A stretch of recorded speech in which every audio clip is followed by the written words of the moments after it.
अगर ये bulldozer justice हो रहा है तो उसको तो ये है कि जितनी कानून की किताबें उनको आग लगा देनी चाहिए। ये जो आईपीसी के बदले आप एमएनएस लेके आए हैं, न्याय संहिता लेके आए, इन सब में आग लगा दी है। आपको कोई संहिता तो माननी नहीं है। अब शहजाद का जुर्म क्या है ये किसी को नहीं मालूम, जिसका घर छतरपुर में गिराया गया। अब उसके ऊपर ये एलिगेशन है कि उसके थाने पे पथराव किया। पहली बात तो थाने के पथराव का कोई इन्वेस्टिगेशन रिपोर्ट अभी आई नहीं, और पथराव हुआ या नहीं इसके बारे में कोर्ट ने कोई बात नहीं करी, क्योंकि कोर्ट तक अभी मामला नहीं पहुंचा है। पुलिस को इतना अधिकार किसने दिया कि वो अगले दिन जो है वो बुलडोज़र लेके पहुंच गई? तो ये तो न्यायालय का अधिकार क्षेत्र था, और न्यायालय के अधिकार क्षेत्र को पे अतिक्रमण किसने किया? सरकारों ने किया, कि जहाँ पे थूकने पे घर गिरा दिया और बाद में कोर्ट ने कहा कि आप बरी हैं। तो अब आप उसका घर कौन बनवाएगा? कौन सी सरकार बनवाएगी?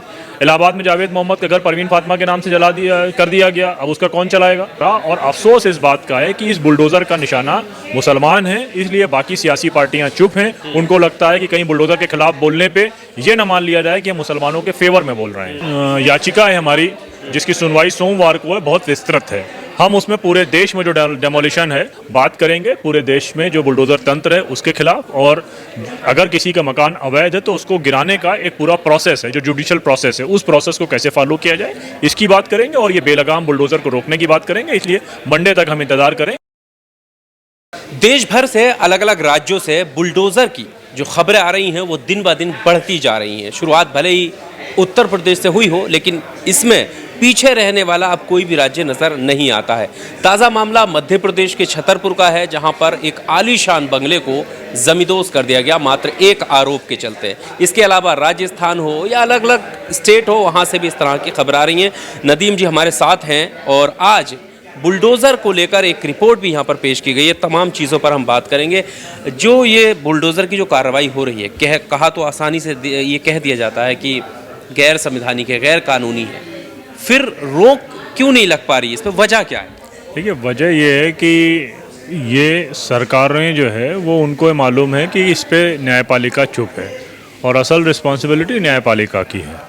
न्यायपालिका की रिस्पॉन्सिबिलिटी ऐसे है कि एक पूरा प्रोसेस है कि पुलिस किसी के खिलाफ एफआईआर करेगी। अब एफआईआर जिस सेक्शन में है, दंगा करने के सेक्शन में है, तो दंगा वो कर रहा था कि नहीं कर रहा था, नफ़रत वो फैला रहा था कि नहीं फैला रहा था, चाकूबाजी उसने करी कि नहीं करी, और फिर उस पर न्यायालय जो सज़ा आईपीसी के तहत है वो उसको देगी। अगर ये बुलडोज़र जस्टिस हो रहा है तो उसको तो ये है कि जितनी कानून की किताबें उनको आग लगा देनी चाहिए। ये जो आईपीसी के बदले आप एमएनएस लेके आए हैं, न्याय संहिता लेके आए, इन सब में आग लगा दी है। आपको कोई संहिता तो माननी नहीं है। अब शहजाद का जुर्म क्या है ये किसी को नहीं मालूम, जिसका घर छतरपुर में गिराया गया।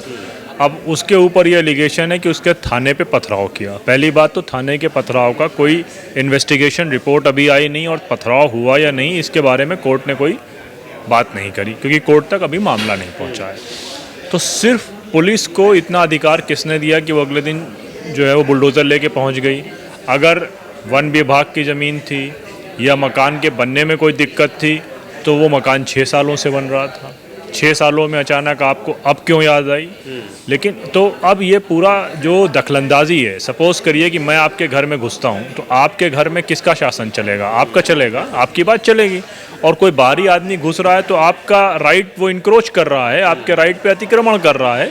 तो ये तो न्यायालय का अधिकार क्षेत्र था, और न्यायालय के अधिकार क्षेत्र को पे अतिक्रमण किसने किया? सरकारों ने किया। तो इस पे न्यायालय की चुप्पी, अगर फिर तो न्यायालय का कोई मतलब ही नहीं है कि चोरी में बुलडोज़र चला दो, हाथ काटने में बुलडोज़र चला दो, चाकू लगने में बुलडोज़र चला दो, दंगा करने में बुलडोज़र चला दो, पत्थर लगाने में, जिस पे बाद में जो केसेस आ रहे हैं, जैसे मैंने जिक्र किया यहाँ पे उज्जैन के केस का, कि जहाँ पे थूकने पे घर गिरा दिया और बाद में कोर्ट ने कहा कि आप बरी हैं। तो अब आप उसका घर कौन बनवाएगा? कौन सी सरकार बनवाएगी? इलाहाबाद में जावेद मोहम्मद का घर परवीन फातिमा के नाम से कर दिया गया, अब उसका कौन चलाएगा?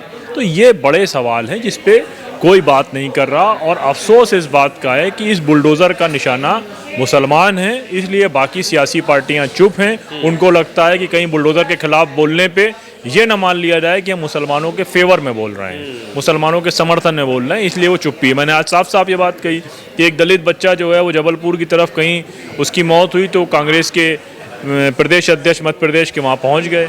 छतरपुर में 80 साल के बुजुर्ग को नंगे पाँव परेड कराई गई और ये नारा लगवाया गया कि पुलिस हमारी बाप है, वहाँ कोई बात नहीं करने को तैयार है। तो इसमें न्यायालय का दोगलापन, राजनीतिक पार्टियों का दोगलापन, और सरकारों में जो आपस में वोट बनाने की कविता कि हम मुसलमानों के ज़रिए वोट बना लेंगे, ये उनकी बदमाशी है जो पूरा एक तंत्र बुलडोज़र का बचा चला रही है।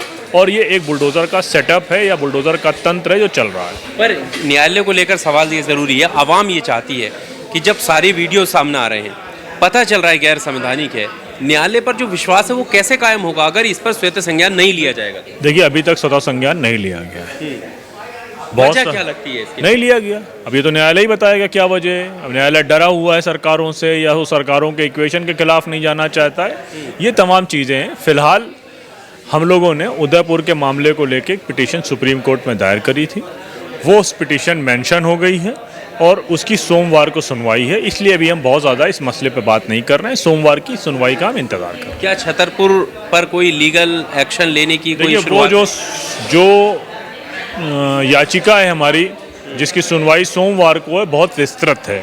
हम उसमें पूरे देश में जो डेमोलिशन है उसकी उस पर बात कर रहे हैं। और उदयपुर तो एक एग्जाम्पल के तौर पर हम पिटिशनर के साथ गए हैं, लेकिन हम वहाँ पर बात करेंगे पूरे देश में जो बुलडोज़र तंत्र है उसके खिलाफ। और अगर किसी का मकान अवैध है तो उसको गिराने का एक पूरा प्रोसेस है, जो जुडिशल प्रोसेस है, उस प्रोसेस को कैसे फॉलो किया जाए इसकी बात करेंगे। और ये बेलगाम बुलडोज़र को रोकने की बात करेंगे। इसलिए मंडे तक हम इंतज़ार करेंगे और हमारी प्रेस रिलीज़ आपको मिलेगी। चलिए, बहुत शुक्रिया हमारे साथ बात करने के लिए। तो आप समझ सकते हैं कि इस पर लीगल एक्शन लेने की शुरुआत कम से कम हो चुकी है। पिटीशन डाली है सुप्रीम कोर्ट में, सोमवार को इसकी सुनवाई होनी है। आज यहाँ पर आप ये देख सकते हैं एक रिपोर्ट, यहाँ पर प्रेस मीट और रिपोर्ट रिलीज़ की गई थी।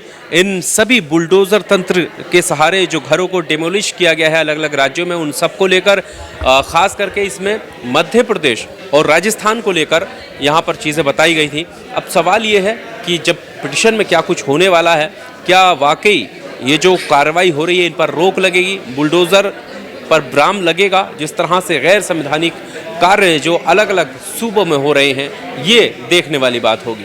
इस इंटरव्यू को लेकर आपका क्या कुछ कहना है, कमेंट बॉक्स में आकर अपनी राय ज़रूर दीजिएगा। शुक्रिया।